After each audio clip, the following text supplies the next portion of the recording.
Fishing season's almost over, so I'm getting my boat ready for long-term storage. I use a 5-step process that's easy to do at home, or you can bring your boat into your local authorized Yamaha dealer. My first step is thoroughly cleaning the boat and outboard to remove dirt, slime, blood, and road grime, then protect surfaces with a quality polish. Next, I change the engine oil in all my outboards.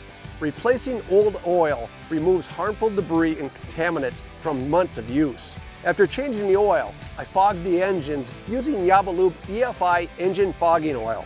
The fogging process varies by engine model, so follow instructions on the bottle and in your owner's manual. Next, I fill the gas tank with fresh, ethanol-free gasoline, then treat it with a quality fuel conditioner and stabilizer. Filling the tank reduces the odds of water building up in your gas over the winter. My final step before putting the boat in storage is changing the lower gear lube. When it comes to achieving peak performance, maintenance matters.